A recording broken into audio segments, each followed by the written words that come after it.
Thanks very much, Perry Flax. Yeah, I am Toby1, and joining me is Carl. We are going to be your casting duo for our first best-of-3 matchup for today. Right in the Dark, going up against Absolute Legends, man. Like, I know you're talking about it before. You're talking about the way Rat in the Dark should be like approaching this style of game. Yeah. You're expecting a full-out aggressiveness? Yeah, from Rat in the Dark, they do enjoy doing that a lot more than Absolute Legends. In particular, Absolute Legends like to go for kind of more of a 4 protect 1. We see that a lot from them, especially with just like a single hard carry. And then you've got like these roaming supports that'll just go around and try to make things happen while he just farms up. That's probably what's going to be happening there. But of course, we're going to be seeing Rat in the Dark just go like full out as well, roaming around with heroes like, you know, Lina, Shadow Demon, Leshrac, just being able to go into the mid as well, trying to take out its number 2 position and just kind of take it to him, put on a lot of pressure.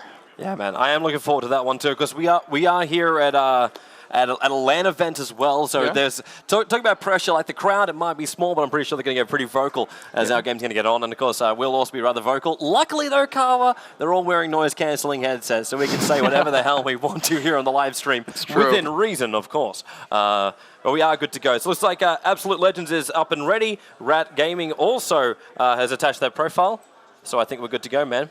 All right, yeah, we're starting the game up right now. All right. So, of course, there are a lot of other games coming up through this competition. Like, we're starting off with our best of 3 today. There's 4 best of 3s to get through today. That is a lot. For our single elimination bracket. So you can see it up on the screen right now. So we start off with Absolute Legends versus Rat in the Dark on the left-hand side of the quarterfinal, on the left-hand side of your screen right now. rox.kis versus Dota as well coming up next. Then the Mouse Sports will go up against Alliance, formerly known as No Tidehunter, and Na'Vi versus Fnatic. Caps off our 4 games for today. Yep. It's going to be interesting now.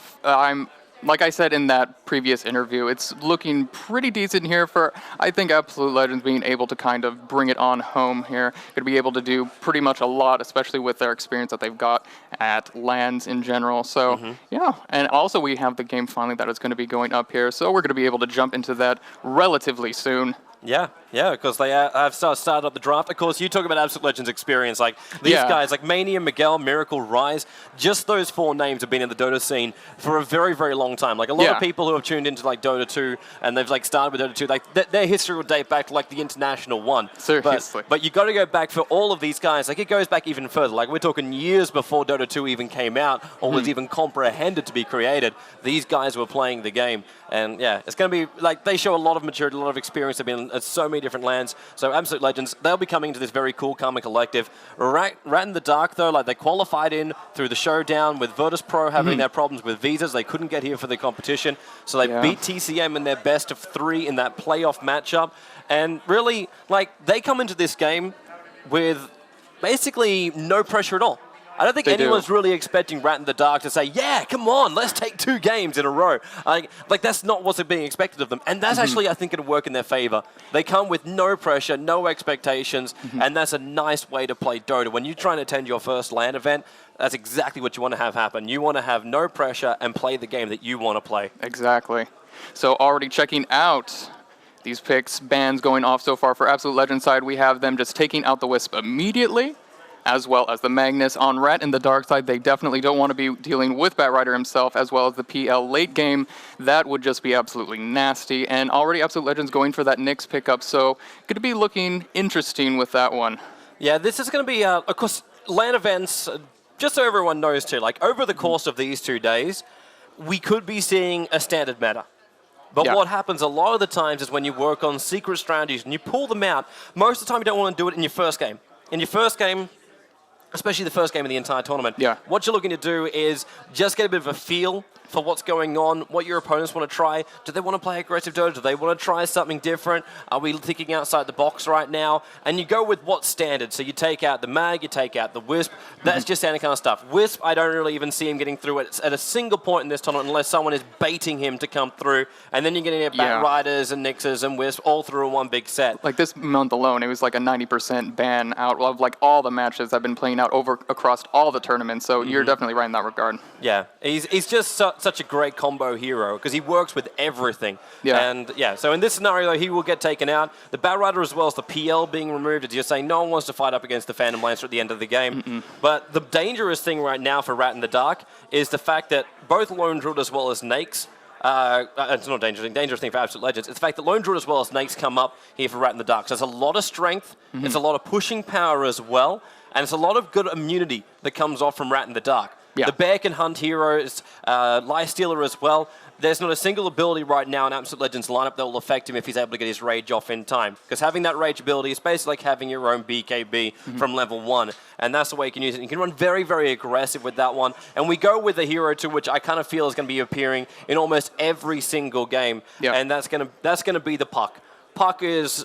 was, in fact, the telltale hero of the Star Ladder Finals. He was in every single game, either banned or picked, because his level of control and the ability to outlane a Puck in the middle lane, you hardly ever see someone like lose a lane with Puck. And if they lose it, it's because of their play, it's not because of the hero. It's true. Also, depending on whether or not these heroes that are going to be coming out in the future drafting for Rat in the Dark, already with the Lone Druid and the Lifestealer. Right now, the laning phase is going to be a little bit iffy with this, minus the Puck, because you're going to be having to do quite a bit of farming to get those core items up on these two heroes in particular. Right now, Absolute Legends could be going for a couple more. They're going to be obviously saving the carry most likely for that final pick, which they do enjoy doing a lot of the time. That carry is going to be obviously the Faceless Void, the Anti-Mage with the split pushing, so that's most likely going to be in that case. But Absolute Legends maybe going to be wanting to kind of put on a little bit more aggression early on. I think that's going to be making it a little bit difficult here for the Lone Druid and Lifestealer to try and get those core items as early as possible.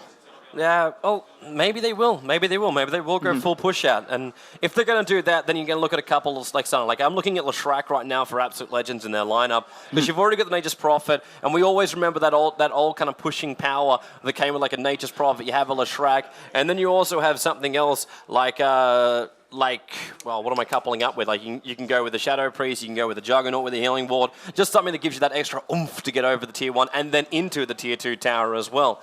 And that's what a Leshrac does really offer. And you see the Lina being banned out. You see the Keep the Light being banned out as well. So that's the cover fire. That stops Absolute Legends from going for those early pushes. And the Lina mainly been taken out because they're starting to think about the coupling heroes with the Nakes.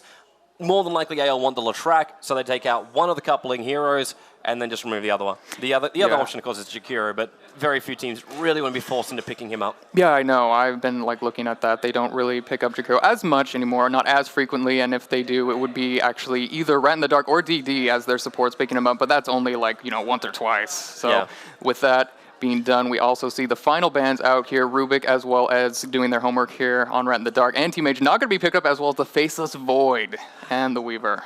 Yeah, they're worried about the control. Both Void's Chrono will really lock down both Lone Druid as well as Lifestealer. Because what are you going to do? Like, you pop the Chrono off and you will get caught. And Weaver, same. He's been really, really good with the amount of damage he's got. And considering Rat in the Dark are missing out with a lot of stuns, like they got the Silencer Puck and they got the Entangle of Lone Druid, and then you're basically spent. There's nothing more. So it's going to be forced them to get it, like a support hero like a Lion up and running. The Rubik was taken out as well here by Lapiz, so he's a little bit worried about some like Ultimate of Bane. It was very, very obvious when he bans out the Rubik that he wants to go for like a channeling kind of hero. Yeah. And Bane's Fiend's Grip, very, very easy to steal when he's channeling that one and then just easily returned away. So AL now get their two supports together, both Nyx as well as Bane. They get their long lane player. Well, actually, I say long lane player. This actually kind of forced them to go differently because you got a Darkseer in the pool. So either they try and run the Darkseer on the long lane and they just profit on the long lane, or we have also seen Darkseer in the mid solo. Yeah, that is an option as well. Could be seen him as also jungling early on, because he does do that every once in a while, going into the jungle for a couple of levels. They'll make a rotation with the Furion. Hopefully they'll be able to do some ganking as well with him just kind of teleporting in as the Darkseer rotates into the Suicide Lane, picking up extra gold, being able to also get the levels. So that's also an option. A couple of the carries that are still available, though, to Absolute Legends is, of course, going to be, I believe the Gyro is still inside the pool, which Unicorn definitely known for using, as well as that Alchemist. Alchemist, you're right, he is there. Dangerous hero to select, though. Very, very dangerous hero to select. Manicus, sure, he's going to do a lot of damage, but the control is able to come off right now. Like, Shadow Demon's also here. Alchemist, if he gets that catcher on top of him, and then Lone Druid and Nate start beating him down, then Alchemist will get destroyed, because Lifestealer loves heroes with a lot of life points, so Chemical Rage him up, and then you're able to eat through him. I'm wondering if Mania's even thinking a little bit more differently, because I want to kind of see a little bit more stuns out from him. Like, he got something from the Nyx, you got control from the Bane. This carry heroes of theirs needs to have some kind of level of control. And there you go. That's exactly what we're searching for. You get the stun from DK with his Dragon's Tail. You get the ability to push down the towers as well once he gets that early level 6, which you'll get by staying safe lane on the top. And then he's also got the pushing power and burst damage that comes out from the breathing of the fire, and then the Dragon Blood if he wants to as well. There's many different builds you can go with the DK depending on what kind of like role you want him to play in your team. Yeah, he's definitely, I would just honestly call him kind of like the all-around carry, the utility carry of Dota right now. You're going to be able to do quite a bit versatility-wise with his skill build. So in that regard, that's going to be a pretty nice pickup for Absolute Legends. So we're just going to be waiting for Rat in the Dark also to pick up one more hero to also kind of lock down after the setup with a Shadow Demon. Obviously, the Disruption going to be doing good in that regard. So hopefully the stun, another stun here on their lineup going to be able to get picked up. We'll see what they go for. I love, too, the fact they didn't actually go the Leshrac. Like, with the Bane pickup, because my brain's going back to it, and it kind of makes sense at the end of the day. Like, their lineup probably would have enjoyed a Leshrac for the pushing power, because you're feeling it with the DK, you're feeling it with the Nature's Prophet. But they needed something to help control up the Bear and the Nakes and everything else. Oh, and they do go with the Leshrac. Yeah, the Leshrac comes out for Rat in the Dark. It was what I was actually hoping they'll give you a little bit more time to talk about, but they went straight into it anyway. Because now the Leshrac also couples up nicely with Rat, because you always look at a hero like a lone druid. You got a lot of strength behind him. You got an easy ability to push him with that. So, well, what do you want behind it? You want to have that extra bump if you're able to take a team fight, and Leshrac to stay alive. That's what you're searching for. So let's run through our heroes very, very quickly, man. All right, in the top lane right now for Absolute Legends, leading the charge is going to be Unicorn on the Dragon Knight. Mania going to be playing the Dark Seer. Rise on the Bane. Miracle on Nyx Assassin. And finally, Miguel right on the rear with the Nature's Prophet. Yeah, he's going to be having a fun time. While we run also through a Rat in the Dark. So Sifla, of course, in actually 2 of the games he played out of the 3 during that the qualifying matchup, the showdown. Yeah. I like showdown. Showdown sounds so much better. The showdown match between TCM. He ended up playing the Nakes 2 times during that one. So he'll get another chance this time around too. And of course, Rat in the Dark, you're always looking for him to be aggressive. And that's exactly what we're going to see. AA is here up on the Shadow Demon. That puts Lepiz as our final one. Leshrac for him. And then going over for Boogie, he'll be the Puck, and that leaves our final one, which will be Spin down there on the bottom, and he'll be taking up the role as the Lone Druid. So that gives us our lanes, and I'm really interested to see if Rat in the Dark can pull this one off. Of course, they've got the Bane on the opposition. We've seen so many Nakes just destroyed in the early set of the game because of a level 1 Enfeeble. And I'm already feeling it coming from Rise. I'm already feeling it, because up against Nakes, you're not going to get any kind of damage, even with the Leshrac as well as the SD, who couple and synergize so well together. They still need that follow-up damage to come from the Nakes. It's true. Up into the top lane now, we're going to be seeing these 3. The tri-lane going on, SD, Shrek, Sifla going to be going up there. Also, Aggressive War being placed here for Absolute Legends. They're completely expecting this right now, so going to be trying to put on as much pressure as possible. As well in the middle lane, just going to be looking to make sure that Boogie here is going to be able to just kind of be safer from the ganks that are inevitably going to be coming out also from Rat.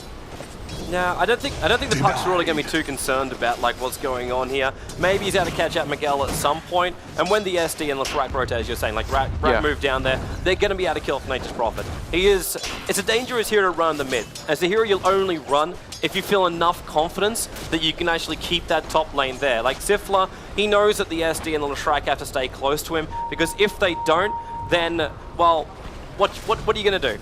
They move in, they end up killing off the Nakes. That's what's going to happen on the top lane. No. I love this little ploy up here on the top lane too. Leshrac just body blocking it out. Yeah. Gonna be also, trying to spot out that ward there. Seeing the circles, gonna be able to spot that out also. In the bottom of the map also, we see Mania backlaning. Gonna be immediately taking out all those creeps here, just putting on pressure onto the tower. Spin, gonna be still able to pick up those last hits though, regardless. And already kind of a little bit of a chase up there in the top lane. Yeah, they're just trying to contest the farm. This is always something you want to be doing whenever you're doing an aggressive tri-lane. Whenever you're on a defensive tri-lane, this camp right here is basically your godsend. You want to be pulling this up. You want to be denying the experience of the creep waves when they go out. And that really just means that this Radiant side miss out on so much. At the same time, the Radiant side can do the same kind of thing. They'll pull from like what's now Wilkin camp over here on the side and pull it that direction. So they can deny both their creep waves. It becomes an interesting battle. But at both times, your two supports which are up here, supporting the number one hero, like Unicorn up against Sifla, it's 2 heroes looking for the farm. The other two supports are just trying to make life a living hell for that. So the easiest way to do it, pull the cams, try and deny them off, and then of course you gotta say, well, now we've got to contest. Yeah, we're gonna be seeing Lappies kind of come up here from the river, searching for that rune inside of the middle lane. I'm really not liking this lane from AL right now. It's not working for them. You look at the CS difference, and you got 15 for 5 up on the Nakes, and then you look at DK, who's got 6 for 0. They're just not finding that level of farm required up on the DK. Of course, the combination is still there for AL, but at the same time, like Leshrac, low on levels, Nakes also rather low on levels, but the farm and the arms coming the way of Nakes, getting that early armor up and running, that's going to change around this game so much. Very much so, yeah. And still continuously in the bottom lane as you check that out. Yeah, Mania has just, he's been in here the entire time, just picking up all those levels. Also at level 5 now, actually. The only thing left on him is that stout shield, so just going to be very, very annoying, aggressive to the bear. There's a gank on bottom lane. They just Provost managed to TP down here. Called the bear in the corner. Mania was very obviously preparing for this one. Try and block him with the tree line, and now Mania will be able to pick up the bear. That extra damage going the way of spin. He needs a surge, and now he's got it. Iron Shot going to wear off in 1 second's time. This should be the first blood, and it is. Absolute Legends will spill it. They rotate themselves down, and Mania, he made that very obvious he wanted to do that. Yeah, that was a really, really nice rotation here from Miguel. Being able to pick off for the first blood Lone Druid, that's just going to delay things even more here with the core items, honestly. Very, very nicely done here. While that was happening, though, Boogie still picking up levels inside of the middle lane, finally getting level 5. So that is very good as we see Miguel finally go back up there. Inside of the top lane, still not a whole lot of action happening, Toby. This is just, there's just no... It's exactly what's meant to happen up here on the top lane. You poke, you prod, and then you try and find an opening. And then at the same time, you make sure you change it up. And that's what's happening right now. Middle lane, Miguel wants to go towards the bottom lane, and then Lapiz as well as AA, they perfectly combine here in the middle lane. Very, very simple rotation. A quick on the smoke. At the same time, Sifla, he's only just going to get out of here. Only just. And Rice set that up beautifully too. He did have the Nightmare set up for Unicorn to also put on the stun with also follow up the Impale from Miracle, but it just didn't happen. There was just too much. There was too much health on this guy right here. Not going to be able to take up that kill though. So he's going to be able to live safely through that one. That he will, man. That he will. And of course, that levels us up at 1 apiece, Mania. And this is a really horrible time for him on the bottom lane now, because fighting up against Roots of Spin, it's so difficult to stand on the lane. Even with your Iron Shell, if you got 2 or 3 Iron Shells going down that bottom lane, then you're going to feel comfortable, because the bear's going to lose its life almost instantly. And of course, that small timing of the 3 is just like very, very minimal. So you're 2 Iron Shells, and then you'll have the confidence to stay on this bottom lane. But at the same time, you've got to remember, SD as well as Leshrac, they rotated from the top lane, they started ganking up the middle lane, and the progression we always see from these 2 heroes, especially when you're on a Nakes on the long lane, you give the space to Nakes, so then he finds the levels, and the rotation happens, it goes top, mid, and then into bot. And with the Leshrac and the Lone Druid, like we were saying before, you got the strength of the Lone Druid. Actually, no points of Edict up on the Piz. Yeah, he wanted to go for a little bit more space, especially up in the top lane with what AL should have been doing with the ganks. They're going to be at least able to force out the glyph here from Absolute Legends, but still the pressure is continuously going on as we see Lappi's kind of diving here on Mania. So, surprisingly enough, didn't get at least one of the Diabolic Edict on him just for that extra utility, but regardless, he's going to be at least able to pick that up very, very soon as this tower is very close to going down. Yeah, I do kind of like the build from Leshrac. Like, I know Leshrac is a very, like, you could do so many different things with him. Like, he's pushing or he's ganking. In this scenario, he's ganking and quick killing. That's the main objective here. That's why the 2 points are up in the lightning on Mania. Got Leshrac's done. Disruption's there, but the catcher is going to let you on a little bit later. But then Iron Shell damage on Lapiz, especially when Rise comes in to help. 2 more attacks, that's 1, that's 2. Leshrac to go down the bottom lane, and they'll just keep moving on. Shadow Demon will be the next one. Follow-up stun. Again, Leshrac able to get that stun, but 2 on the sidelines. Boogie going to come in, throwing down his ultimate, holding the rest of AL in position, while the bear looks for an opening. But, well, they have to fall themselves back. 1 to 3, AL bringing in a lot of support very, very quickly. Another decent rotation coming out from Absolute Legends. What should have been up and top, they just realized a little bit too late, Rat in the dark. Getting ganked, unfortunately, so DK, good. Trouble for him. Unicorn silenced up. Even his Dragon Form with that high movement speed, he won't get himself away.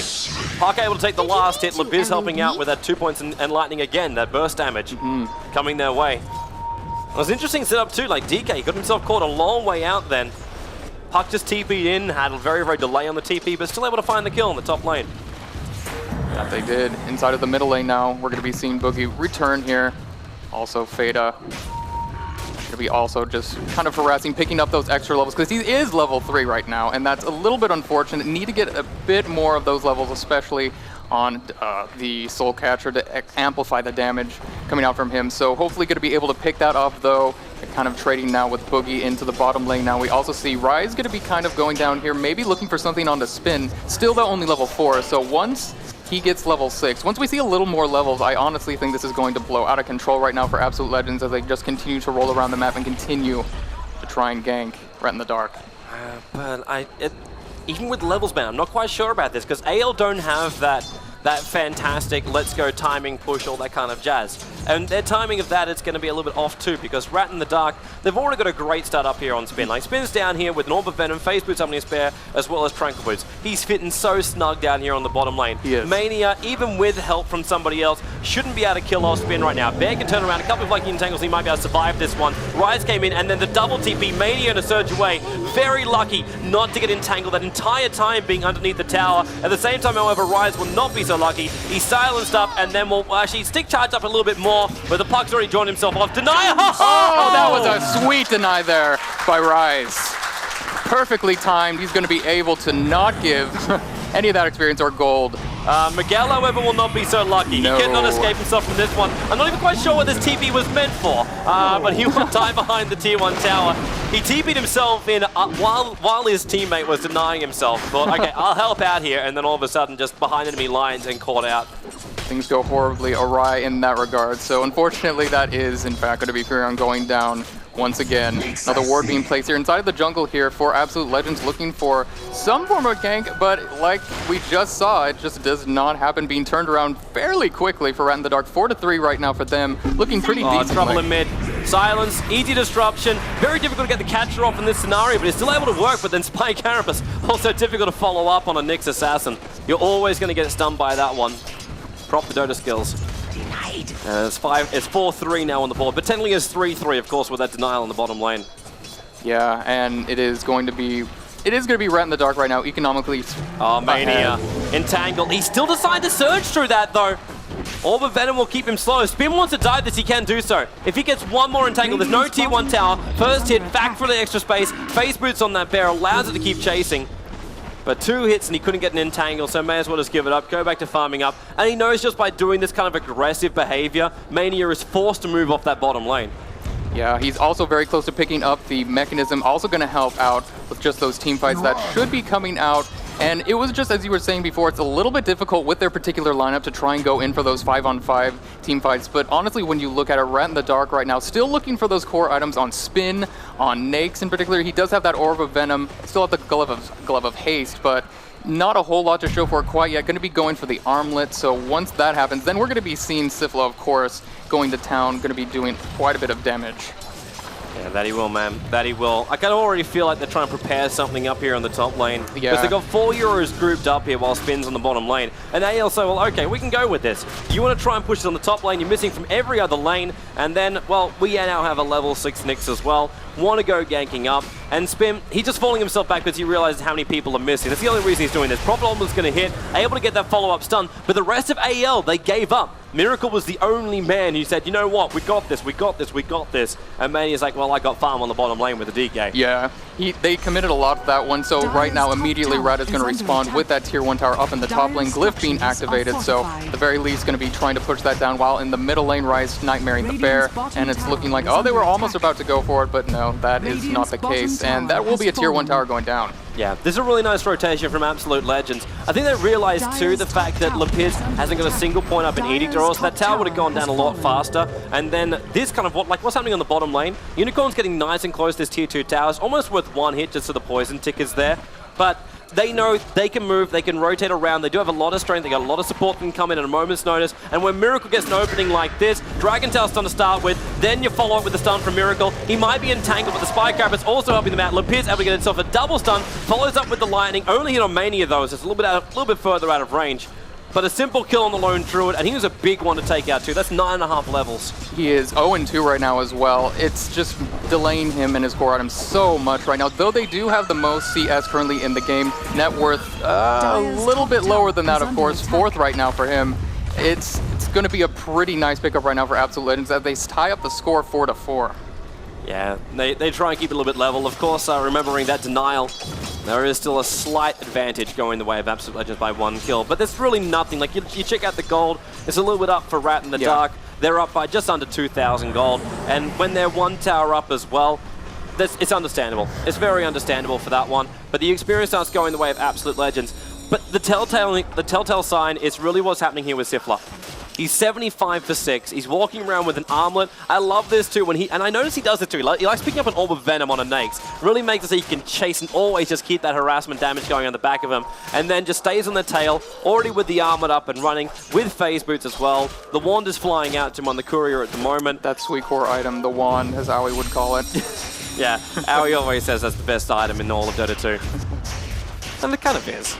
It really kind of is. It's such a beautifully broken item. Yeah, to be fair, it really just keeps you like in the fights a little bit longer. And we see a smoke gank here coming out from Absolute Legends up in the top. Kind of secret shop here. Going to be kind of going around, see if they can pick off Lapis. Well, it might be a possibility, especially when they throw that Observer Ward down so they get perfect vision of what's going on. Grip isn't really required for this one, but Riot's still going to use it nonetheless. It could have just been a very simple stun and then follow up with a bit of a brain sap and then have enough nuke power to bring him down. But hey, maybe Riot just wants to use his ultimate. They'll take a tier 1 tower on the top lane after taking the kill, but at the same time Spin. He's here with a lone druid, which means tier 1 tower's gone the mid. That's an okay trade. Like, tier 1 tower gone the mid for a tier 1 tower on the top lane, never a great thing. Yeah. You lose a Leshrac, never a great thing, but it's not your Nax. It's not your lone druid. It's not your Puck. And Puck now would have fought up a Blink Dagger. We had to hold up this top lane, and now Absolute Legends going to play a lot more defensive because with a Puck initiation, really, it's AL is going to be careful. They must have really good vision up here and know where that Puck's coming from.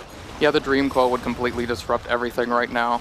And they're going to be, of course, like you said, cautious about it. Not going to be trying to overextend their boundaries too much. Mania also picking up his mechanism, so that's just going to allow also, in case things were to go horribly wrong in that regard, going to be able to just heal up and take team fights a little bit easier. Miguel here in the bottom lane, he actually picked up a pretty late it's not too late, it was about 12 minutes when I saw it in his inventory, so he's going to be going a little bit late game with this one, going to be waiting a little bit longer until we see items like that, Lothars, like the Gwynsu to be able to help out, especially against that Lifestealer or the Lone Druid. Going to be really good to try and disable him out for that one. But of course, like you said, it's going to be defensive. They're going to try and extend this for at least 10, I'd say probably about 10 minutes until we start seeing just absolute crazy momentum coming out from them. Well, actually, I think Absolute Legends will extend it even longer than that, man. Like probably 15 or something, right? Yeah, you're talking about Nature's Prophet right now. Nature's Prophet, who really didn't have the best start to a game, still hasn't got a kill, died twice, life isn't really great for him. But the beautiful thing is, small lag spike, but we're going to hopefully be okay, as there's going to be a quick pause coming out right now. But the beautiful thing for a Nature's Prophet is that against this lineup of Rat in the Dark, he is the best hero on the map. They wanted to give him a better start. They really wanted to give him a better start in this game. The fact he's got hand in mind as well as treads up by 15 minutes in. Yeah, it's very, very delayed. And once the Shadow Blade comes up, then you get more momentum. But what is the beauty of it is it still doesn't matter.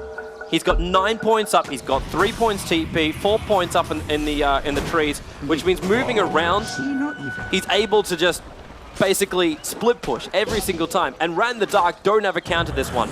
Rat in the Dark are already building the armor up on the bears. They're not going to go the radiance, they're not going to go the split push with that one. They go the old-fashioned kind of mana. And that's going to be going for a more of a push team fight kind of style bear. And they're going to need to do it in a moment. Oh, and that's going to be a bomb also, Nake's bomb with Boogie. Yeah, you look for it, the Entangle Mania. He's the first one to get held in position. However, Puck, that Nake's going to jump himself out. Boogie's already dead because he just walked himself into that engagement. Then the ST to follow down. The bear's already been killed off as well. Spinny doesn't have mana for a resummon, so there's no bear for this engagement. Riot's able to keep cutting out this Nake, so Sifla, for all his farming, still can't do much more. And Miracle right behind him. There's an extra stun. Spin to be out of position, and Miguel looking for the last hit out here, and he's going to claim it as well.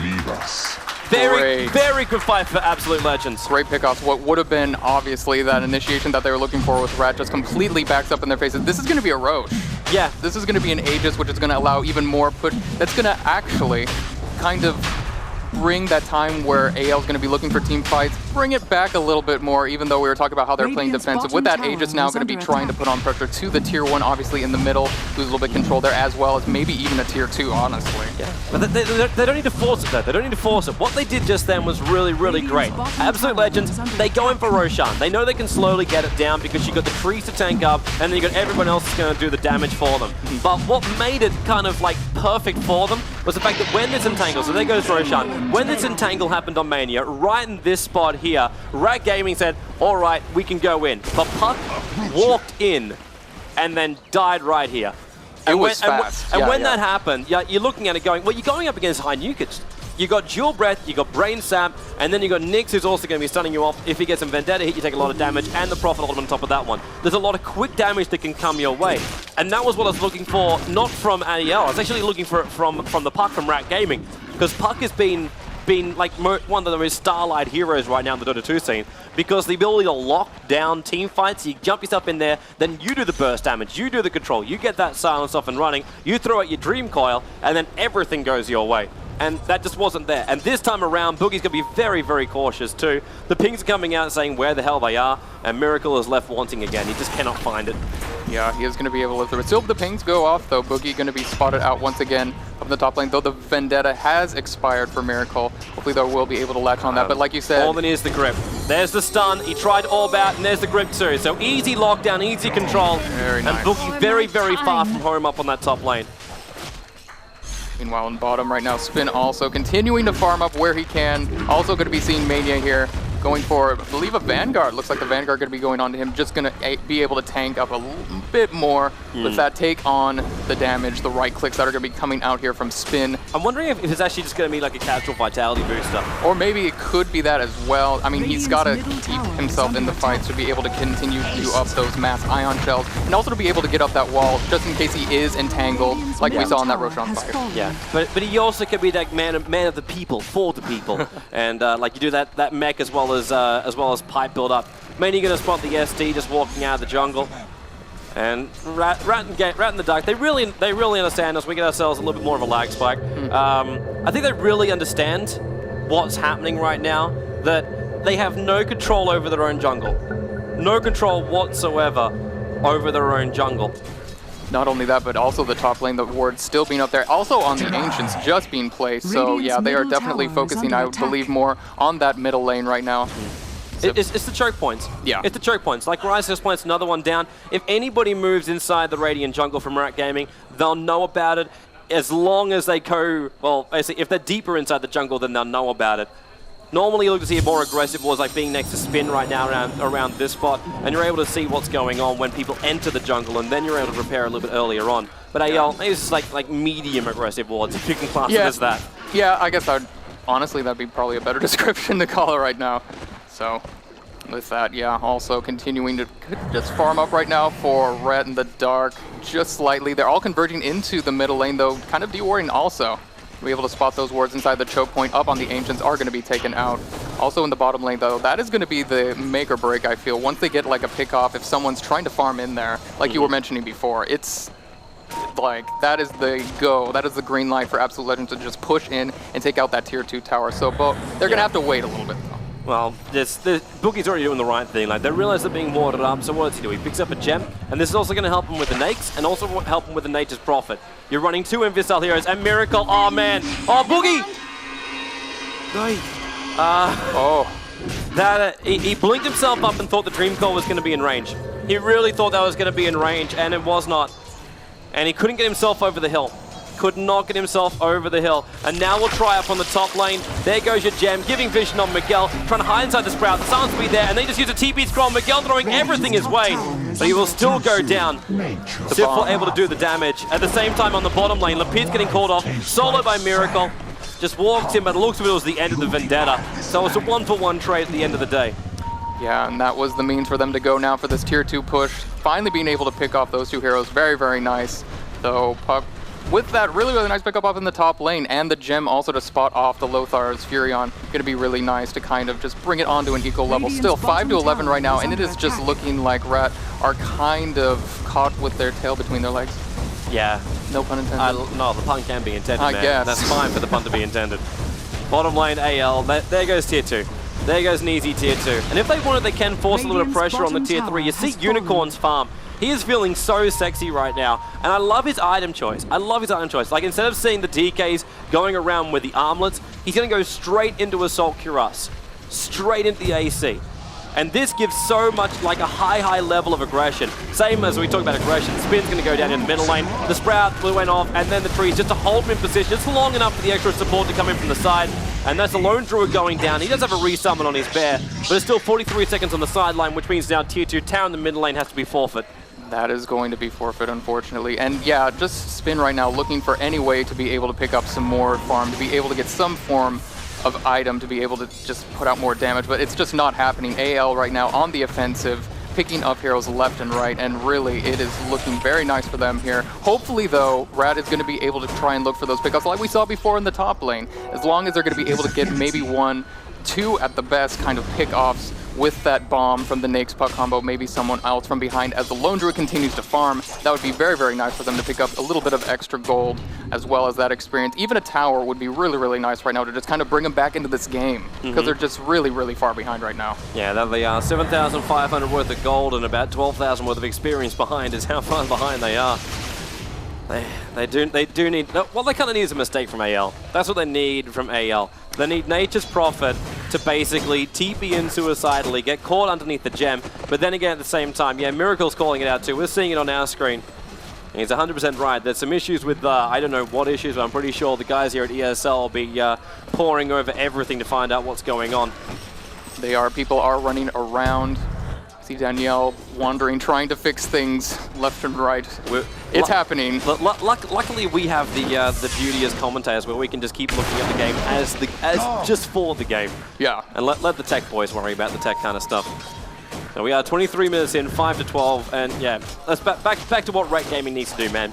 They need to find ganks. They need to move themselves out and find some kills. What they do have as a big advantage is the fact that Boogie can initiate so well. Yeah. So well with the Nakes. Spin also has some good farm at the very start. He's got what they need to team fight. And then SD needs to get the right catches out, get some good disruptions. Unicorn now a little bit too far out, and the Bear's looking for an entangle. Gets a first hit one out and Rise, and then there's that pipe up from Mania. It was just a casual vitality booster. They follow with the stun up on the Bear. They realize the Spin's got a bit of a while before he can resummon that guy up, because he died before, and obviously then Bear goes back on cooldown. Exactly.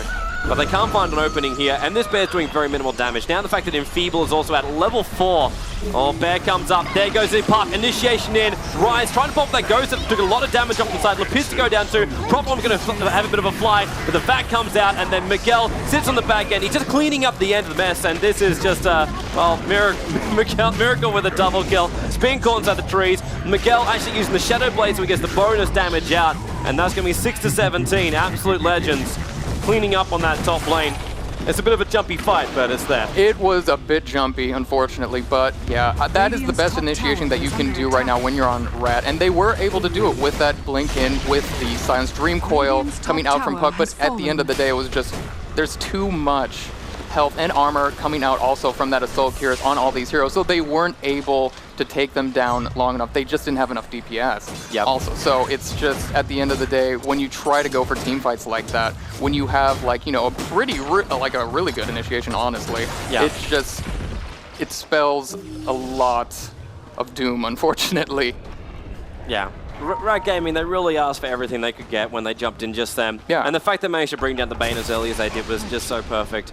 But yeah, the tankiness of AL is, you can't deny it. And we knew it for Unicorn. It's the reason why Unicorn went the AC as well, because he's already got the bonus armor from that, and then he gets his bonus 12 armor from the Dragon's Blood, and the health regen, which he gets from that too. So killing off the DK, and this is kind of like the different build you can go with a DK, where DKs like they don't go with like the Breathe Fire, if you go that kind of build. Yeah. Or like the Dragon Tail, and you just like you stack up and you become a tank.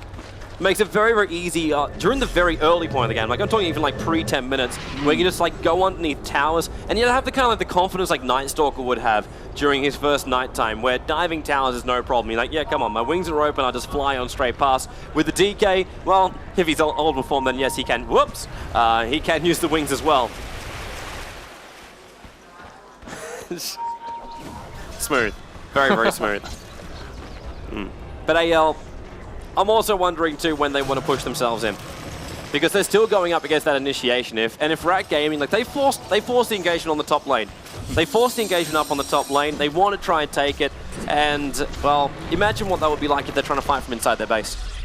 Yeah, that's a little bit more difficult. But honestly, at this point, when you're AL this like deep in the game with the items that they have, you really can force these team fights, especially when just the pipe, the mechanism, and that Assault Cure is doing so much damage. And now it's looking like Rat once again trying to go for that initiation. Gonna be trying to go for the pickup on Mania. Yeah, Mania, there's a little bit of a smoke reveal, and then Mania just like surges himself away. He realizes he's a long way in there, and the Bears try and chase him down, but with surges, you can't outrun that with the phase boots. No matter how fast Bears try to be, you will not be able to catch up to that Darkseer, especially when he's already got that, it should be, yeah, it's level 4. It's a level 15 Darkseer, so almost, yeah, maxed out. A lot of commitment, though, to this gang, trying to find that they're losing, like, precious time. Hopefully they'll be able to spot someone. They realize what they want to do. Now DK, blink in by Miracle, initiates in on the SD. The Bear able to get an entanglement, then back into a wall. Almost perk from Mania, getting able to get to like 2 in there, but the Frost Dragon's up. Leshrak's done now, that was nice. Opens up a little bit of extra space. TP out for the Lone Druid. Nakes, well, he won't be so lucky. He was held in position.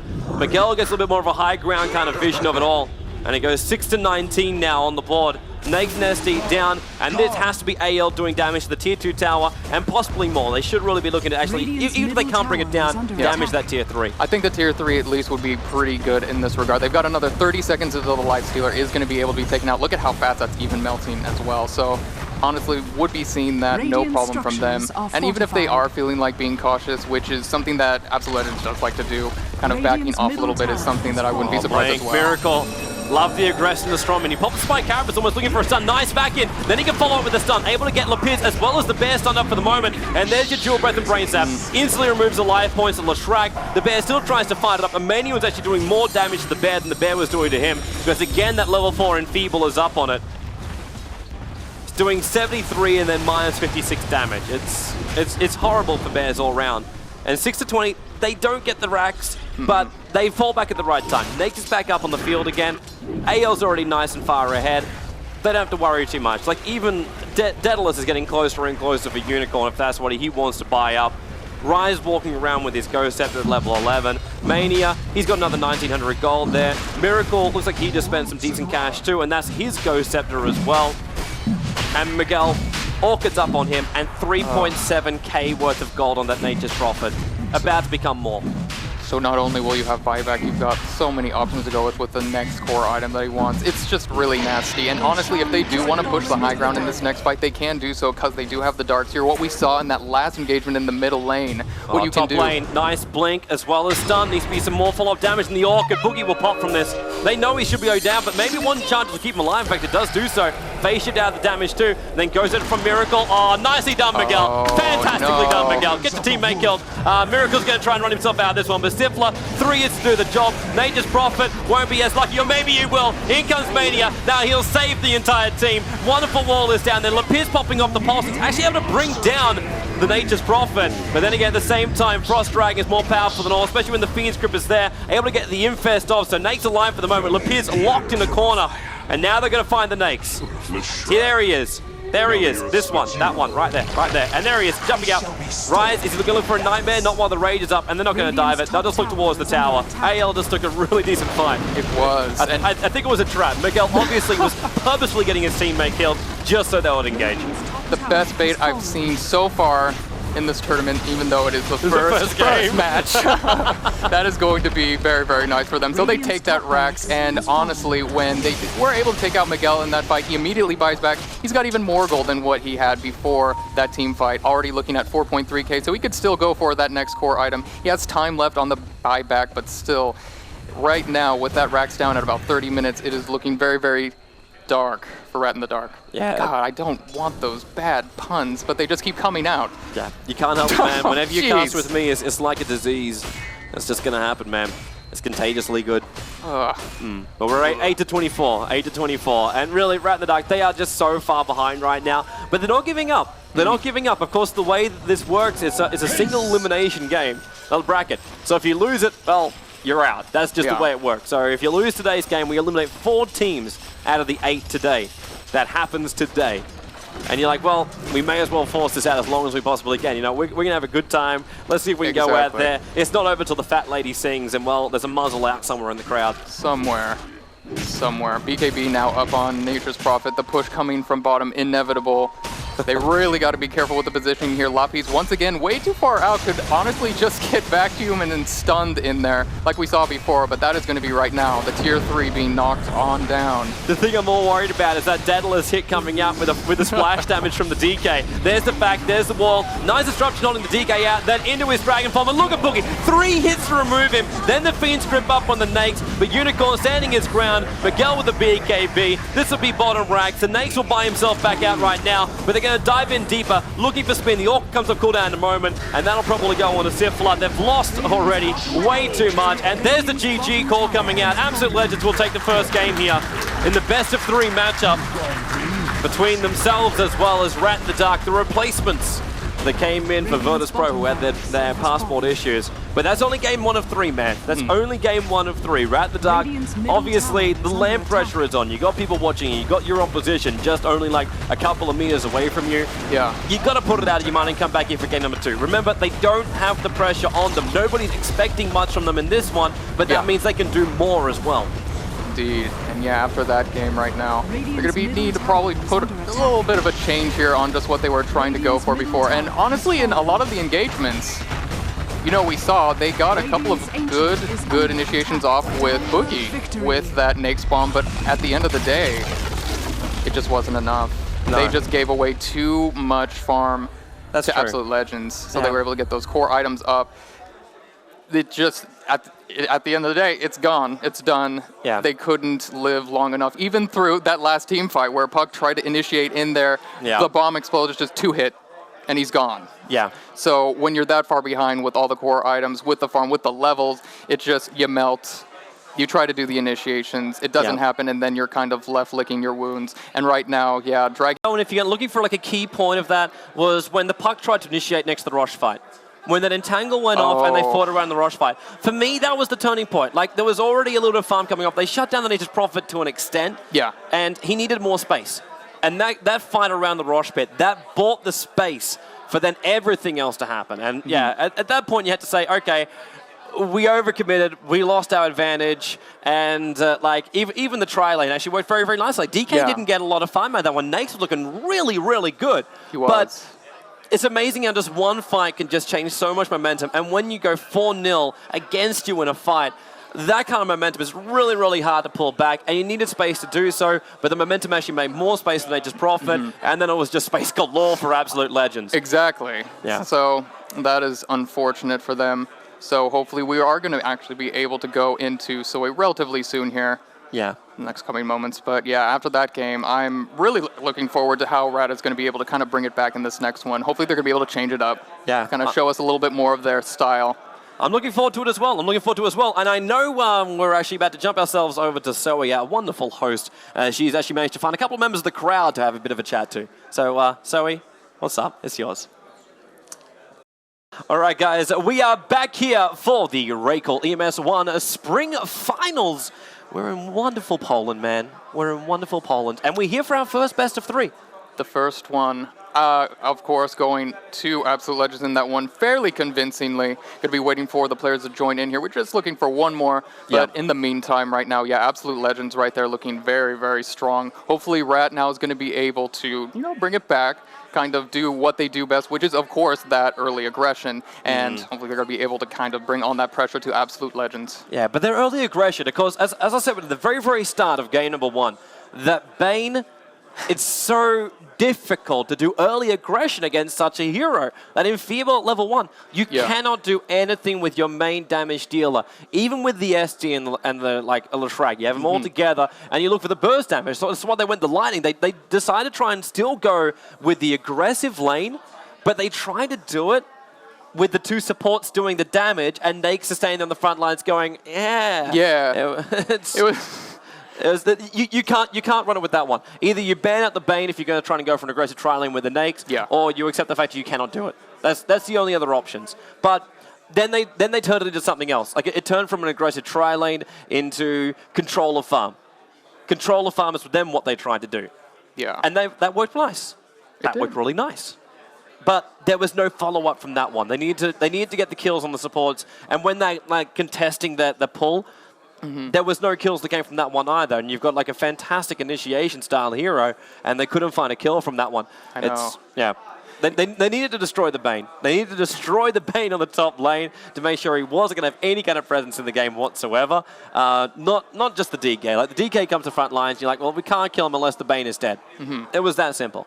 Yeah, and in the front lines, honestly, I was really paying attention to the positions of like all the heroes in general. And then when you've got like, those support heroes from Rat in the Dark that were caught many times in those team fights, like right up in front, they just melt away, and then there goes most of your damage that's going to be coming out from Rat in the Dark. So honestly, in this next one, hopefully we're going to be able to see them a bit more, be able to kind of push it back, be a little bit more secure with those carries in front, because honestly, Absolute Legends not going to let them get away with what they did before. Because honestly, I saw Mania multiple times with the Darkseer, just vacuum in, put everyone together, and then the position is gone from Rat. So that is going to be happening there as I try to jump us into this game. Yeah, we're currently looking and seeing that everyone is back inside the lobby again. So the boys, they are, well, actually, you look over and just check out Rat in the Dark right now, and the guys, they don't look too stressed. Like, I don't think they look really, like, insanely happy. Like, we're not going to go down to the pub right now and go, hey, drinks on us. Exactly.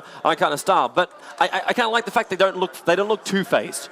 They don't look two-faced. I can't see AL actually that clearly from over here, but I'm pretty sure there'll be a little bit of joking going on with Mania. So the logos are up, and hey, it's time to launch in, man. It's time to launch in. Let's get game number 2 underway. Looking forward to it. Yeah, see, there they are right now, and that's the kind of mentality that you got to have, like at Atlanta especially, even though that the experience is a little bit lacking. Still, just that attitude right now to be able to just be so lax, so comfortable with how they are going into the game too. That's the kind of mentality you got to be having right here. So looking forward to how they're going to be able to do against Absolute Legends in this game 2 of the best of 3. Yeah, I'm looking forward to it, man. So everyone should launch themselves in and we get ourselves started. Of course, this is only the first game of today. We are doing all 8 teams which are competing here at the LAN Finals after able to qualify through the Open Cups and then the group stages up as well. And of course, the group stage results brought us our grid and also brought us our crowd in. So welcome to the crowd that's there. Bit of a smirk for the front lines. And, yeah, it's a very intimate event. This it is it's very intimate. I kind of feel like there should be like some I don't know, like some Kenny G going on in the background, like Rose has been thrown around. Oh man, a bit of red wine swilling in the glass kind of thing. It's my first LAN experience. Yes, to hear Kenny G and then Rose is being thrown on, that would just be absolutely ridiculous. I couldn't even. Kissed by a rose, man. Kissed by a rose. Wait, isn't that Seal? Yeah, that's Seal. Oh my god. I love the fact you actually remember the fact it was done by Seal. Yeah. With Boys of the 90s. Well, 90s music at least. I've been exposed. I've been exposed. Yeah. All right. So let's look at our draft, man, because we're going to start off again and Rat in the Dark. First pick, first ban is with them. So the ball is basically in their court if they want to try and bait something out. And I kind of feel like they should. I feel like they really should. So they banned the PL from the very, very start. Mania, you would probably say he will be the center kind of thing. So Wisp and Batrider to be removed by him. But Lapiz, he's got to let something else come through. So yeah, there's our Batrider ban. But right, like I want to see something different from them. I want to see like just try and break the meta. Like sometimes, okay, we're gonna not break the meta. No, Wisp we banned. Wisp we banned. We're gonna go with our Santa kind of thing. They'll go with what works for them. First pickup though, interested to see. Like, are we gonna see that Nyx pick come back again? With the Wisp being banned out, now Mania's options actually open up a hell of a lot more. What else does he really hate in this pool? I'm not really. Mag is still there. Yeah, that's definitely an option for them. Rat in the Dark, like, kind of going for honestly, the supports are like all over the place. They do enjoy going for, you know, like the Lina SD or something similar, like with the Leshrac SD kind of combo initiation with that. They do, in fact, go with the Magna. So already right now, mid is looking pretty decent for them, and obviously just a hero that can change the balance of a game when you're behind, as well as the gyro. Those two heroes, to me, are like the one thing, or the two things, I should say, that will turn around the tide of the advantage of games. So having Magnus right now, very good for Rat in the Dark, already kind of showing that in the pool as well. And just a couple of other heroes that they may want to go for. Again, the Lone Druid. Honestly, I've just seen Spin play this hero so much. So Lone Druid as well as a Furion, most likely going to be him to pick up. And of course, we are looking at Rat in the Dark right now, up on your screen. That was, yes, that was not Absolute Legends. No, that's not Absolute Legends. Absolute Legends on the other side of our stage. Rat in the Dark, of course, they're the guys right now who are just sitting there wondering what AL is going to be picking up with their next two coming up. There we go. There's Rat in the Dark. There we go. Yeah, Lapier's, Boogie, Spin, Feta, as well as Sifla. That's their full lineup right there. And actually, Absolute Legends, so they just made their selections right now. Darkseer as well as Gyro will be their selection. So we've got good team fight, we've got good DPS damage, and we've got a nice offlaner already. Yeah, the Darkseer will just never fall off at all, and just as long as there's going to be a big old right-click hero on Rat in the Dark, just picking up an illusion with that from the Darkseer is going to be so clutch. So in that regard, very, very nice. So both teams now picking up the heroes that will turn the tide in the late game. Very, very nice to have the Gyrocopter on them, though he's a little bit weaker on early. Rat in the Dark hopefully going to be able to try and make something happen with that, because, you know, in the earlier portions of the game, He actually does a hell of a lot with Rocket Barrage. The DPS is amazing. Yeah. Like, if you can fight a level 1 team fight, and you can get Gyro smack bang in the middle there, or even just isolating one hero and having that Rocket Barrage, you can destroy off actually like 2 or 3 heroes. With the amount of mana you have from the level 1-2, it's very, very easy to win those level 1 team fights. And now that I think about it, with the Darkseer, also just in case the team fights do happen extra early and we see the Darkseer rotation into those team fights, with the Surge, you're going to be able to just kind of make that even easier for the Gyro, because he's going to be able to just rub himself against you with that Rocket Barrage and just absolutely blow you up. And in that case, yeah, Rubik is going to be one of those heroes that could actually have that happen. And we're going to be seeing Clockwork as the next pickup here for Absolute Legends. So right now, some pretty decent crowd control coming out here from Absolute Legends. It's again mixing it up. It's again mixing up with the pickups, because we've got Clockwork and Darkseer. Yeah. 2 heroes which are basically known as the offlane style heroes. Of course, you were talking about in game number 1, the Darkseer can go towards the offlane. Yeah. But also something else just to bear in mind is Clockwork Goblin can also be played as a support. Yeah. Because I know Virtus Pro enjoy actually running the Clockwork Goblins as a support. They used to do it like with KSI doing it before he moved to the offlane, and that was before Sander actually left the team. But using those cogs, it's fantastic control against magic immune heroes. And heroes like Magnus, who want to pull everybody in to fight, you'll try and come in, you'll try and attack, and if Clockwork can get those cogs off in time, he won't care if they're locked in with the Magnus, because Rat in the Dark won't be able to get close enough to help off. Unless they are going to pick up a Nakes right now and combine it up with a Mag, which is also what Mania is probably thinking. And the Clockwork is actually quite good up against a Nakes. That magic immunity doesn't actually protect you from the Clockwork cogs. It'll burn your mana, it'll take, well, it won't actually take your life, if you're enraged, that is. Yeah. But if you come in close, it'll still push you back and still do this. And like, it's a very frustrating hero to play against when you're looking to team fight and the opposition is looking to initiate. Clockwork, of course, then controls the team fight. Gyro, Darkseer control the team fight. Exactly. I'm just feeling a lot of control. Even without like proper stunts, they've still got some good control. Yeah, you're right. And really, you don't want to be even close to the lineup of Absolute Legends, and they're going to be going up into your face all the time right now. Obviously, the initiation from Clockwork, an option, being able to just hook shot into there, being able to do the call down and just absolutely obliterate you with all that crazy DPS. And then Darkseer as well, to be able to put the wall into that and then latch everybody in with the vacuum. That's the synergy we could be seeing coming out right here from Absolute Legends, and something that Rat in the Dark. Actually, doesn't it bump him out too? Yeah. Yeah, so you get pulled in, and then you actually take the damage and the mana burn against your will with the vac if you get pulled into the cogs. Aye. It's a decent combo that Absolute Legends has got going on right now, and we're not even done with the draft. We still got 2 more heroes, so already looking very, very scary. We see the next bands coming out, Shadow Demon, those supports to be able to roam around, Chen as well. We also see the Anti-Mage and Faceless Void actually being banned, which is something I would have seen out of Rat in the Dark, because, you know, obviously those are the 2 main squeezes of Unicorn. Yeah. So they're going to be just taking those hard carries out for now. We'll see, man. We'll see. I'm actually kind of looking forward to an Alchemist. Just because, yeah. This time, yeah. Yeah. This time feels a lot better for an Alchemist. Like, so much better for an Alchemist for Unicorn. I don't know if... luckily, also, the guys can't hear us with their noise-canceling headset, so us actually saying that out loud is not going to be like, oh, let's ban out Alchemist. They ban out the SC, they ban out the Lina. They're looking at, again, burst damage now, but also a coupling AoE stun. A coupling AoE stun is what they want to try and remove. And look at the chill. It's just so chilled, man. Look at that. Yeah. Look at that scroll. The focus, man. You got to have that focus. But yeah. So our last bans are, so they did actually, Mania still ended up removing the Nakes. So we were talking about the fact that Clockwork would be good up against Nakes. Sometimes just better not to try and deal with it. Because Mag RP and then the hold in position, you're still going to look for a lot of burst damage when the Infest pops out. So yeah, that's going to be removed up. Rat in the Dark. They've got Nature's Prophet as well as Mag. We saw Nature's Prophet in the middle lane in our last game from AL. They pick up the Bane this time around. They got the Bane. Want to get something to go back against him. But what I'm actually kind of missing right now is the fact that Puck is still available here in the pool. That is true. And looking right now at the hero draft, it's a lot looking at these lockdowns, these spells in particular. Rat in the Dark have a lot of single target especially, whereas Absolute Legends is on the absolute opposite spectrum of that. They've got a lot of AoE that they're going to be able to punish these supports, especially early on for, because their HP pools are going to be so incredibly low. So with that, that's going to be something they've got to be extremely careful for. I liked how you were saying the Alchemist as one of the carries for Absolute Legends. That would work out extremely well, because that stun is, of course, the AoE and physical damage, or a physical stun. So and then Toxic Spray on top of that on too, so it's another negative armor thing you can add to it. On top of each other, yeah.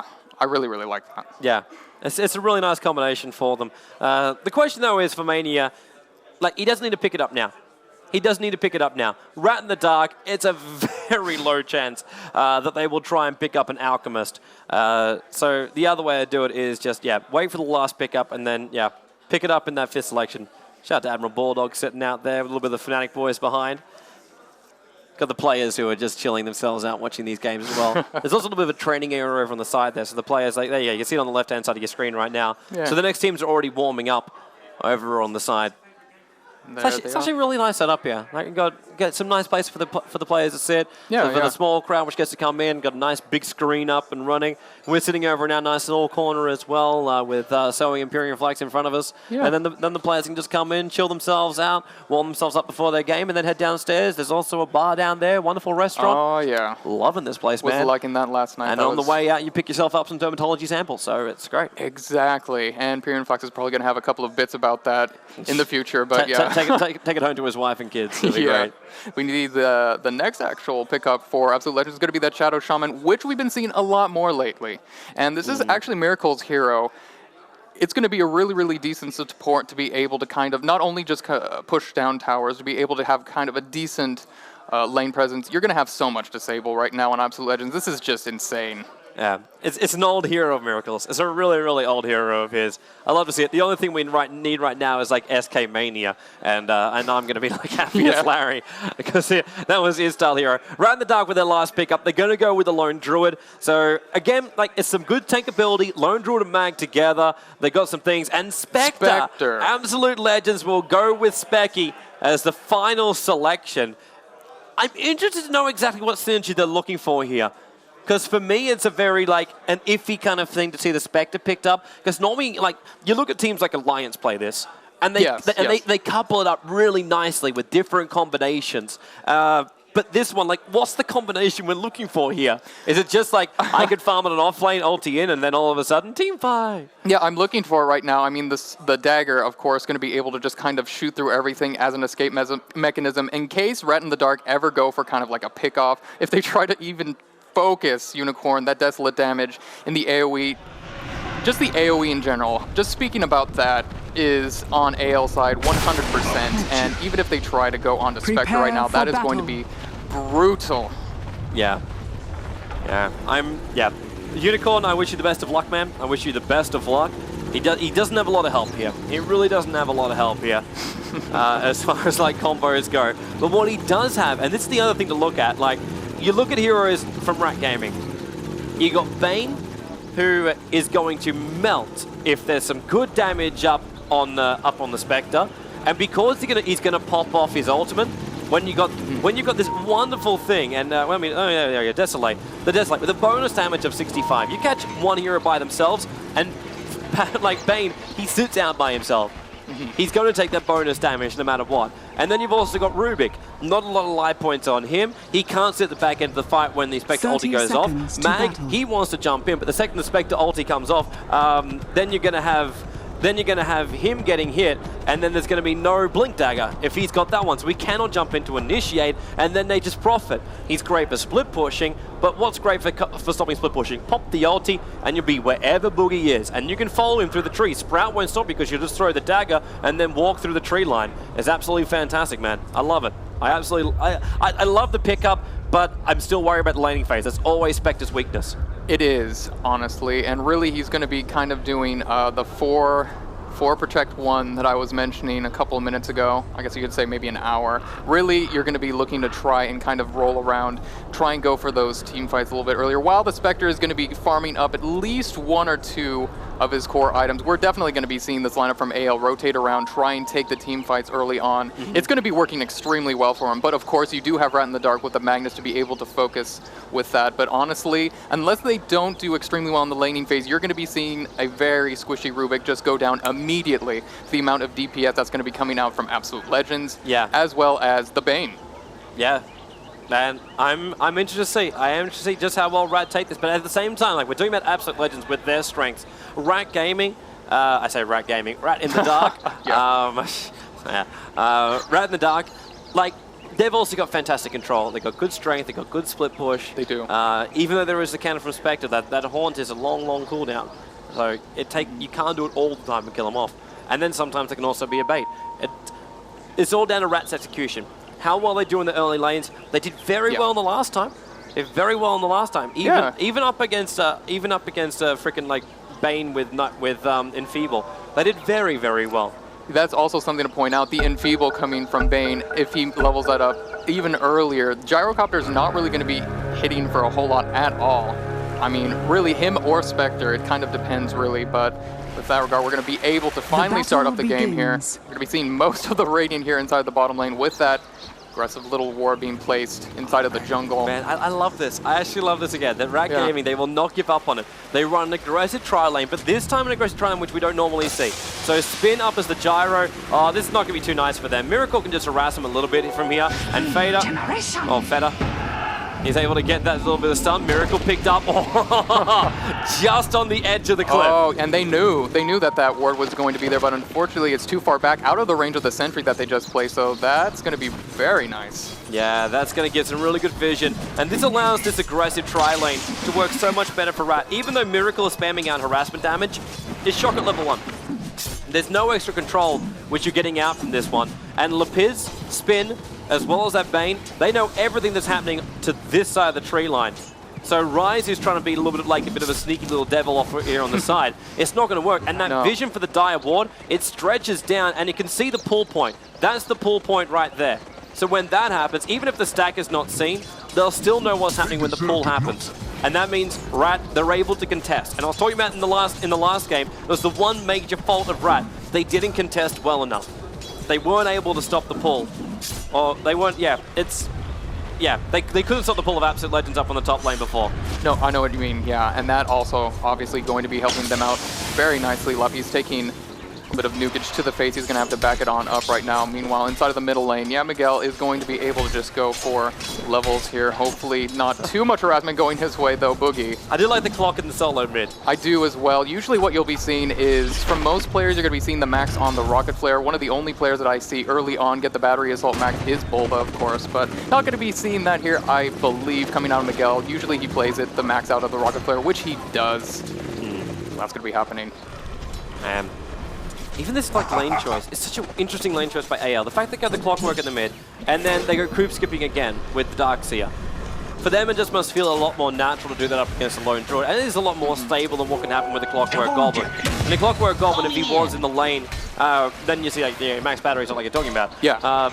Then he could really stick it to the lone druid. But it's a very iffy kind of lane then, because you got to be very over aggressive, and your chances of dying are very, very high. It is. Like, look at the bear. Every time you do that, even in the last game, the bear has to tank all those creeps. Now he's below half health, so got to be very careful in that regard.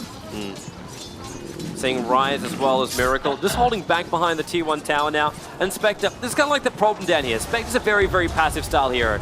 There's a double damage coming on Lepiz, which he picked up from the 2-minute rune. You got Bane, who can get him in a better position with a Nightmare. Then the Nukage with the Brain Sap. There's only 1 point up in Shockwave, but you still got to remember what's going to happen with the extra timing. You Nightmare, you can just walk yourself in as the mag, and then skewer them away. So these supports, they've always got to stick around next to each other. There's always going to be 2 heroes next to each other, so they can tag team off this Nightmare and not allow mag to run that combination.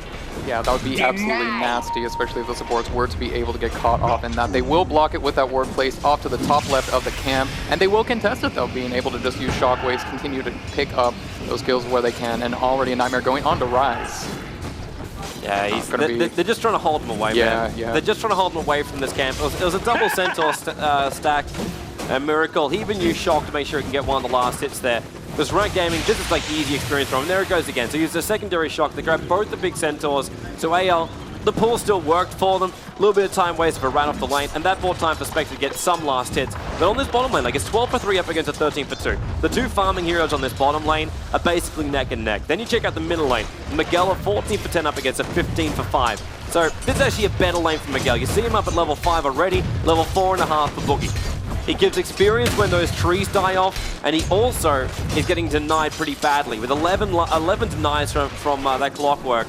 It just makes for so much. And then the top lane, whereas 28 for nil, which is Darkseer taking absolutely every single last hit up against a 25 for 3. All these lanes are really, really nice and even. The question's going to be, where is the advantage going to come? Does it come from the runes? Rat Gaming at a DD couldn't really find one. It just pushed AL off the lane. There's now an invis rune for Boogie, and he just used it to walk in towards the middle lane, and that was all. Yeah, I feel that it's going to a lot come down to the first nighttime here when we see the rotation come from Clock. Is he really thinking about this?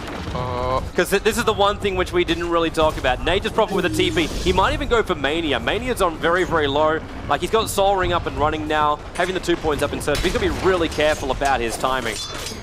But this bottom lane, like, at this point, sure, you're not going to kill off Unicorn. You're not going to get a kill on Unicorn. It's just not going to be possible because of his dagger. So the proper TP in with a Sprout is going to do absolutely nothing. But Rise, as well as Miracle, they are open season, man. They are going for a smoke gank here, actually, to rotate into the middle, maybe make something happen onto the Fury on Boogie, though. Already at half health. Hopefully they'll be able to spot him out. And he's just a little bit keen to that one, already going back to his tier 2. And yeah, as you were mentioning before, Mania's going to have to be careful because really what Boogie can do is just go in for that Sprout TP, and then really Mania finally leveling up actually that vacuum. That's going to be really, really nice because before he did not have that. So I was expecting something very wrong to go in that direction. Man, what a time to actually try and smoke gank.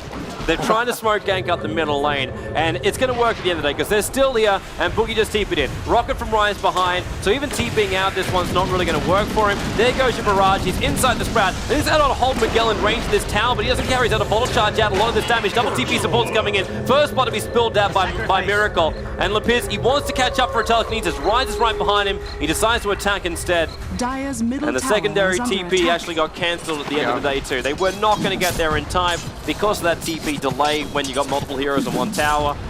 There's just no way to bring in the support fast enough. Yeah, no need to overcommit to that, so the cancel was very good. Lapis here, I thought would... Oh yeah, he's going to be able to kind of go back now, picking up a couple extra levels while Boogie teleports in. That's going to be really nice as well. Mania up in the top lane, taking a lot of damage from that bear. Yeah, the bear comes over to harass him. He's just been taking out that creep wave for so long. He just keeps creep skipping. The hilarious thing is, he's doing this like a couple of extra minutes, a little bit longer than what most people would do on an off lane. Yeah. Because he's not being harassed, he's not being contested at all. He's not even worried about the Nature's Prophet TPing in. Like, if we even got a single level, he's got 1 level up in back. So yeah, in case the Sprout is there, he can also escape. but he's almost managed to pick up an entire mech because no one is stopping Mania from getting this free interception farm. That's the thing. Really going to be a sweet timing here for Mania with that mechanism to be able to go into these team fights that are inevitably going to be coming out here relatively soon for both teams and be able to just keep his alive much, much longer. So very, very nice for that. He's going to kind of hobble on back. Bottom lane, there's your Shackle. Hold spin as long as possible. Dagger as well. He'll have to skewer himself away to safety. Prophet Ultimate bounces through, doing a little bit of extra damage as well. But it's not enough to find any kind of kills. Nope, not at all. Back inside of the middle lane right now. Miguel just launching off a rocket once again. Boogie very, very low. And be able to continue just right-click with that. Still not a whole lot of aggression or rotation coming out from these heroes inside of the middle lane, which we probably should maybe seen relatively soon. I just want to see Miguel here kind of lock onto someone, just use that hookshot in the bottom lane and just kind of turn the tide of that tri-lane, though we are about 8 minutes in.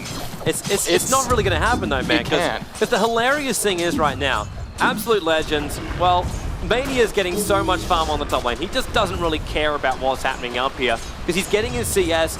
Lone Druid is still getting some good stuff as well, but they know on the bottom lane, Spectre's a ticking time bomb.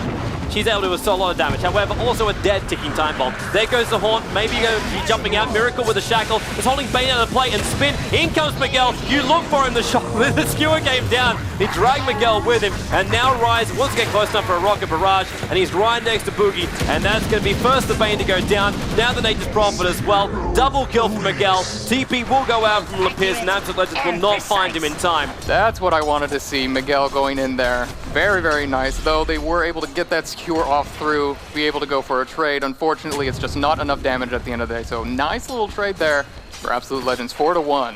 Yeah, that it is, man. That it is. And that's Rant probably like, well, that really should have been their fight. That really should have been their fight. The fact that that early damage came out, and then the mag is like, well, I'm rushed, Yeah. I've got a skewer. And then all of a sudden, the Haunt goes off, and then it's like, which one do we kill? Yeah, it completely disrupted that team fight for them, and at the end of the day, yeah, that's AL going away with it. So right now looking very good with that. Everyone rotating back to their lanes. Miracle trying to pick up levels that he had lost in the bottom lane. Currently level 4, going toe-to-toe, of course, with Lapierce, who's also doing the exact same thing. So both of those heroes there trying to do that. Feta here kind of parked up above that, but he's going to be able to spawn with that Observer Ward, so not going to be able to get the best of Miracle here. Also has a smoke on him, so most likely could be seen another smoke gank or rotation attempt here from Absolute Legends relatively soon. They're going to do something about this Lone Druid on the top lane. I got to talk about how Darkseer is really happy he's finding a lot of farm, but Lone Druid's also one of those heroes that with a high level of farm, you're just never going to stop. And the fact that Syphilis also got so much space up on that top lane can just spell the fact that we can see a very early ratings coming off from him. He's got a lot of cash up his sleeve right now. He's got raw boots on both himself as well as the bear. And when you see that kind of stuff, you instantly just assume that also that Bane's going to go down. That's not the really assumption you'd normally get from seeing a Lone Druid. It's the assumption you get from Miguel catching the Bane just on the wrong side of the river. Well, I wouldn't say the wrong side of the river, it's his side of the river. It is. So walking up a choke point, easy on the rocket barrage, 3 points on that one, and then quick kill. Bane to go down, freebie given to the Clockwork Goblin. But yeah, but Syphla, if he's able to get this radiance... Getting hookshot in there, and he's taking so much damage. That's going to be Miguel with a very nice hookshot to be able to pick him off right there, unfortunately, thanks to that Observer Ward. Very nice pickup once again for Miguel. Nothing like having the intel to engage. Yeah. It's like bottom lane too. Another good ward. A little bit deeper inside the lane, for the Radiant side that is.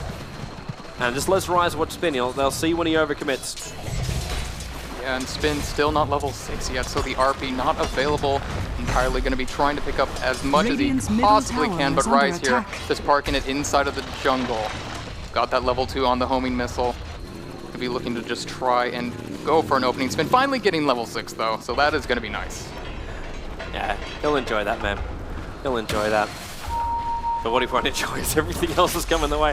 Unfortunately, yeah. So Mania, he's just having a ball up here on the top lane. While he's walking around with mech as well as his Soul Ring, this bear cannot stand the lane. That TP's coming down towards the bottom lane. That's why, because Unicorn's been initiated on. The dagger's going to fly off. The RP's already been used to try and get this kill. And now a lot of damage from the Rocket Barrage. Backing him back out to Spin. It's unable to chase. And now Boogie too close in. That Iron Shell damage going off at him. Then the Rocket Barrage too. Right in the dark. They keep looking like they're going to find some openings, and all of a sudden, Unicorn just daggers, walks away, buys up a couple of nice items, come back, farm some more. Rinse and repeat. Honestly, yeah. Every single time that Rat tries to go for something, just great response coming out from Absolute Legends. They just can't handle it right now. And Miracle in the middle lane, he was just kind of left alone. Finally got level 6, and now he's going to be able to take out the tier 1 tower here. Yeah. So, unless Lapiz can stomp him, nice latch in. Lapiz, he's up at level 6. He actually got level his ultimate. He could have stolen the wards as he came off right now, but he's already dead. And Bane can't walk past these wards. They can focus him down. The Urn Charge actually going to tick him out right now. Pops the salve. And the Urn Charge still going to go. Spectre with the ultimate, able to catch him on the run. Spin in the meantime, getting pushed back out by these power cogs. Unicorn right behind him. Unicorn looking for a triple kill, but going to be taken by Miguel, who finds his own double kill. 4 to go down the middle lane. And all for the greater good. Sifla, well, loses his bear on the top lane while trying to force out the top lane tower. And now he doesn't have a bear for a minute as well. This is basically a crippled Rat in the dark. And they're going to TP in. This is a weird move right now. Lapiz wants to come in. He does have his level 6 now leveled up. But Miguel is right behind him. And Lapiz instantly just has to run himself away.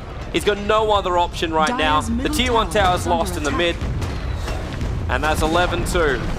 Now for Absolute Legends. Yeah, that TP there, a little bit questionable, though. Luckily, he was able to get away. Still level 6 now also. Going to be looking for just something to try and change these team fights right now for him. Because really, this guy right here, Lapis, is the one who's going to be trying to disrupt that, along with the Magnus, who most of the time when trying to look for those engagements on the initiations, it just hasn't been there because Absolute Legends has been able to respond so quickly. So it's just been really, really difficult for them this game. Mania, again, yeah, just being an absolute pain. Up in the top lane, that tier 1 tower also looking like it's going to be going down to his own hands. Yeah, easy farm for Mania. Trying to get the right timing right, and then he loses to the range creep. Even when he's injured, he can still last at the towers. But hey, on the bright side, that's also more money for Absolute Legends. It is. Yeah. I don't know. Yeah. People who don't know that, you actually get more money if you don't take the last 6 to the towers. Right but now, across the whole team, no. Yeah, Rat in the Dark was kind of chilling inside of their own jungle, looking for something to happen. Maybe being able to try and spot somebody out, but still committing a little bit of time to roaming quite a bit here. They already got a smoke going on, and they're going to be looking to possibly take out Unicorn as well as Miracle down here. We do have the RP available. Mana Boost finally on spin. But he doesn't have his Blink Dagger. He's so far behind that. And Unicorn won't really care about, like, even being RP'd up. Lapiz gets a pick off here. Look for the ulti to fly out, which it does do, so Miracle will go down, but he got the wards down in time, and Unicorn, nice Fiend's Grip, is going to bring him down, maybe not. The Cogs split the action up.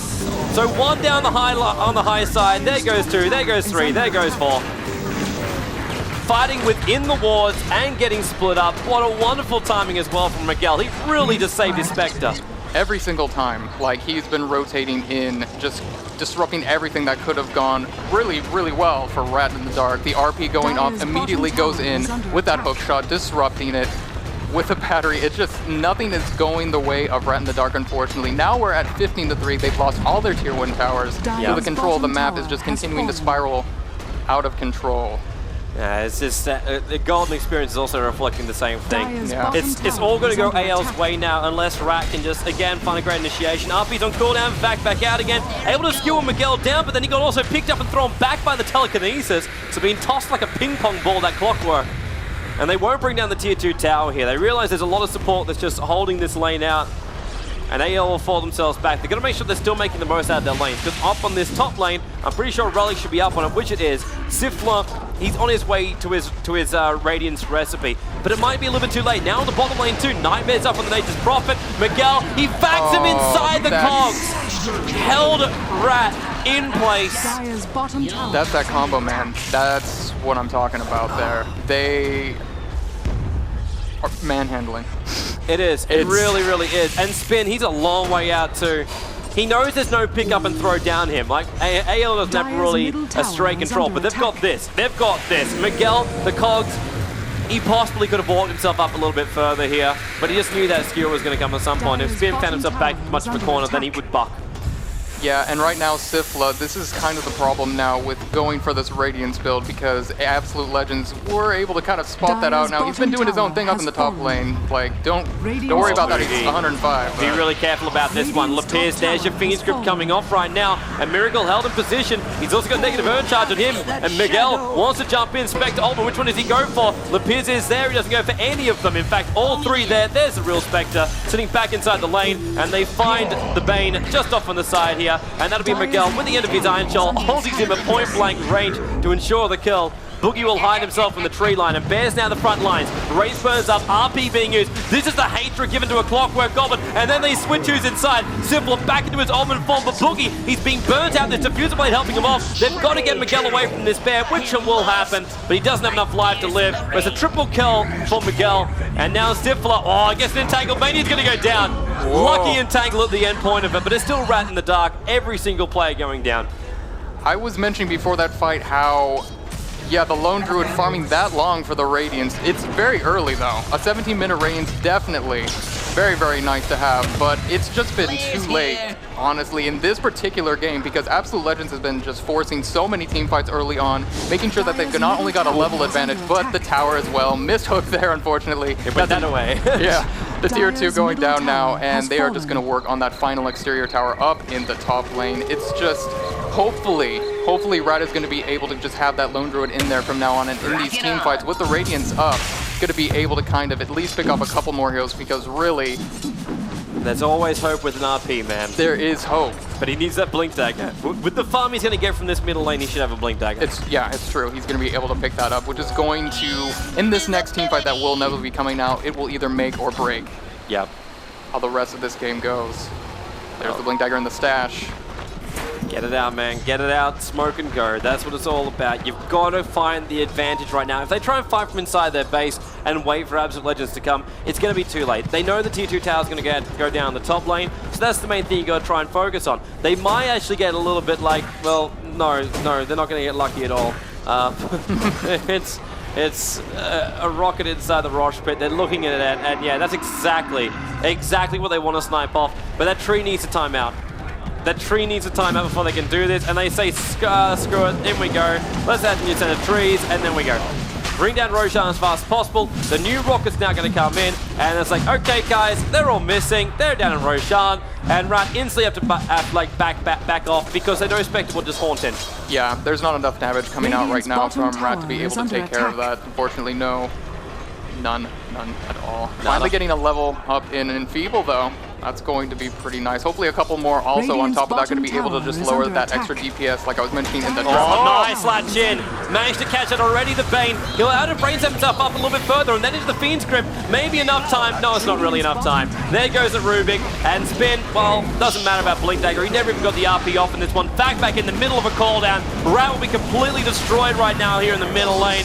That's going to include everybody, not for a single casualty of war for Absolute Legends. They can go down, finish off Roshan, and come in for their final push. That was an amazing team fight for Absolute Legends, and really, that is the main target right here of Miguel. Every time there's a Fiend's Grip up right now from Bane, he just immediately targets him with the hook shot. The Battery Assault goes off, there goes your channeling, and really, that's a lot of what Rat has to rely on right now to be able to lock down just the amount of damage coming out from the Spectre, from the Gyro. It's just not happening. Now with this Aegis, it's impossible really for Rat Gaming to win a team fight. Even if they get the RP off, you've got too much life on the Spectre.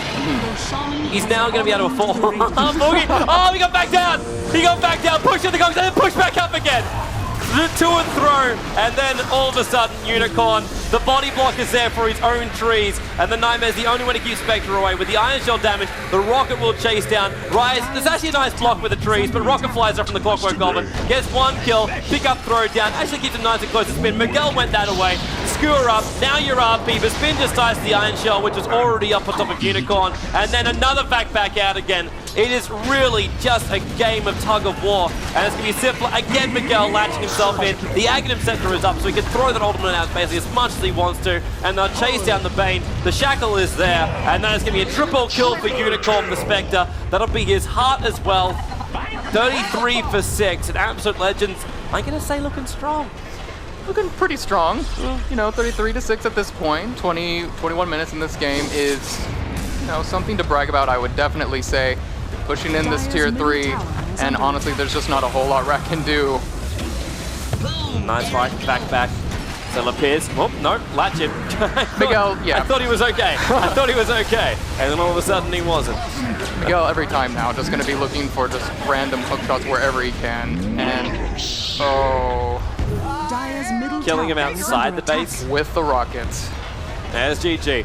GG. So, Rat in the Dark will be eliminated from the EMS 1 Spring Cup Finals.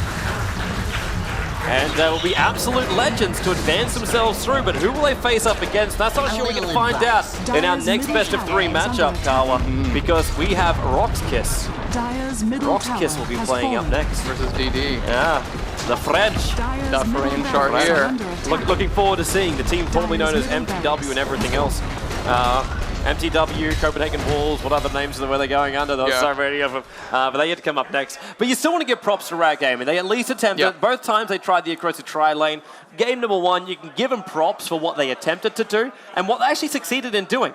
They really succeeded until, obviously, they fight around the Rosh pit. Things went awry then, and then they lost the momentum. In this game, it was very, very different. Absolute legends from the get-go. Even with the Spectre on the bottom lane, it wasn't a big difference in farm. All the lanes were leveled up. All the lanes were nice and even. And then team fight started to happen. Rat Gaming couldn't get the positioning. The biggest thing, I think, for me in this game was the fact that Lone Druid had no presence.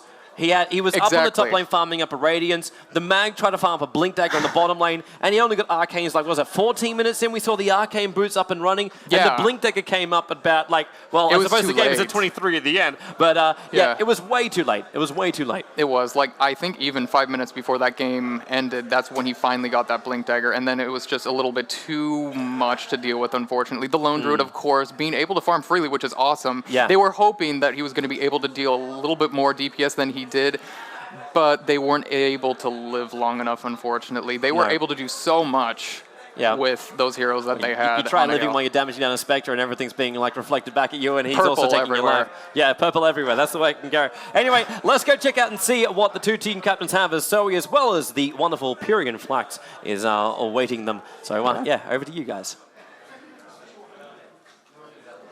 Thank you very much, guys. And yeah, we indeed stand here with the 2 team captains that way around. And yeah, that was a convincing 2-0 you guys made there. And do you think there was a specific reason for that, or was that like, was there one moment where you think that totally went in your favor and won you the game? We have been watching a lot of their replays and stuff, and we knew they're using Lone Druid a lot, so we tried to take advantage of Lone Druid being a bit slow at starting up the game. So trying to counter it with a mech to get off and just fight a lot early, that made him like, he needs to join into the fight, and suddenly he has no farm and no presence in the game at all. So that's what we tried to do. And it did work, to say the least. Where do you see yourself or your team in this tournament then? Do you think you can actually make it all on top, or is it going to be hard? I hope for top 2, so, but let's see. We feel really confident in our in us to perform well as a team, so let's see. That's nice to hear. So of course, good luck with you guys for that. So what do the Rats have to say? Yep, I'm here with Lapierre, captain of Rat in the Dark, and commiserations. Commiserations. You lost. Yeah, lost. It means I'm sorry. Yeah, okay. Yeah. Well, in the first game, it seemed to me like you guys tried to get stuff done, sort of start fights and things, but they didn't go well for you. Yeah, I guess they played better, and it felt like they knew what we were doing all the time. They played well. And did you feel that the picks that you got, you were happy with the picks? Yeah, well, in the first game, I think we had decent picks. Maybe the Bane we should have banned in the second round, but yeah, I think we had a good chance in the first game, but in the second game, I don't know. They laned well. Yeah. Did you feel there was anything that you could have done differently on the day? Yeah, I guess we didn't do anything with the Furion. We should have tried to do something with him. Well, we tried to do something, but it wasn't. No, it didn't work out, obviously. And did you enjoy this? Was this your first LAN event as a team, right? Yeah. And you enjoyed it? Yeah, it was. So far, it's been nice. Well, we're sorry to lose you. Commiserations again. Okay. Hope to see you again in the next event for sure. And we will be back in just a little bit with some community action. So you guys should make sure to join our RaidCall group. Go on to the group 1997. Look for the Dota 2 English stream chat group. And we will be there. We will be talking a little bit about that. And we also will be talking about what you can win and how. So see you in a bit.